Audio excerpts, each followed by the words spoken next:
tous, ravi de vous retrouver pour ce nouveau numéro des Glous et les couleurs d'Alain pour le marché des vins, votre caviste à Sens et sur internet. Alors aujourd'hui, on va tenter de ramener le soleil, hein, vous savez, il a un peu du mal à pointer le bout de son nez, mais bon, on va essayer de sortir une arme de destruction massive, entre guillemets, on va sortir les rosés, vous allez voir, ça va faire revenir le soleil durablement. Donc on va partir sur une cuvée super sympa, que nous on apprécie beaucoup, donc avec le château de la Clapière. Euh, Cette cuvée la Violette, hein, donc c'est un rosé du Var, hein, un des très beaux terroirs justement pour produire ce type de vin. On est sur les contreforts du massif des Morts et on est sur des terroirs maritimes, donc on n'est pas loin de Hyères. On est sur des terroirs argilo-calcaires et légèrement sableux, justement du fait de la présence de la mer non loin. Et voilà, donc c'est un domaine qui travaille en HVE. Une superbe bâtisse en plus d'inspiration florentine, très sympa, que vous pouvez d'ailleurs aller visiter, qui a été rénovée il y a très peu de temps, a priori qui était fini en 2012. Super bâtisse, donc un très joli coin pour faire des très jolis vins, tout simplement. On est sur un assemblage de Cinsault, Grenache, Syrah, donc voilà, des assemblages plutôt classiques pour ce type de vin. Euh, voilà, je propose de le goûter. Donc là, tout de suite, c'est l'été, tout de suite. C'est les barbecues, c'est voilà.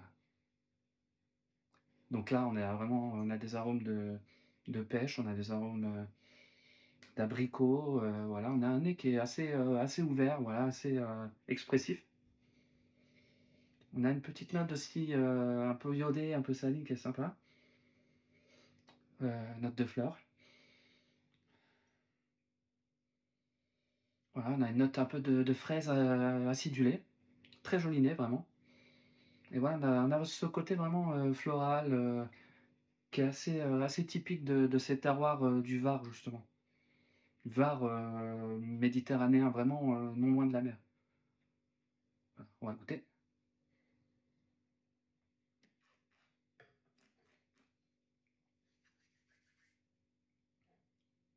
Voilà, une bouche qui est super sympa, qui est très fraîche, qui est tendue, qui garde de la fraîcheur. On a un léger soyeux, on a un milieu de bouche qui est très sympa, voilà, il y a quand même de la matière. On n'est pas sur un rosé fluide, trop simple, entre guillemets, voilà, un peu trop technologique, où finalement il se passe pas grand-chose en bouche. Là, il y a quand même de l'expression, voilà, il y a une belle attaque, il y a un petit peu de moelleux au milieu de bouche.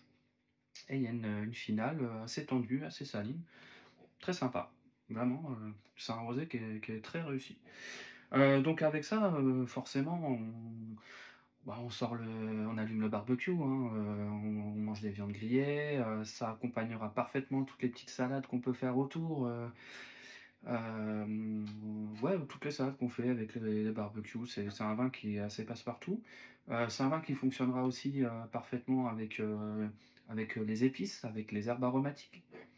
Et avec la cuisine méditerranéenne, pareil, vous sortez des petits filets de rouget, vous sortez des petites tapenades, des petites tartines de tapenade, enfin voilà, tout ce côté méditerranéen qu'on aime beaucoup, y compris dans nos régions, manger voilà, pendant les périodes estivales, bah ça matchera à chaque fois. Voilà, donc je pense que ça, c'est une arme vraiment contre la grisaille et je vous le conseille vivement. On est sur une fourchette d'une quinzaine d'euros, mais on est vraiment sur un rosé, un vrai rosé de gastronomie, un vrai rosé de table. On n'est pas sur, entre guillemets, le petit rosé piscine. Non, non, là, c'est du vin, c'est du vrai. Voilà, je vous remonte l'étiquette. Donc, Château de la Clapière, la cuvée violette. À la semaine prochaine.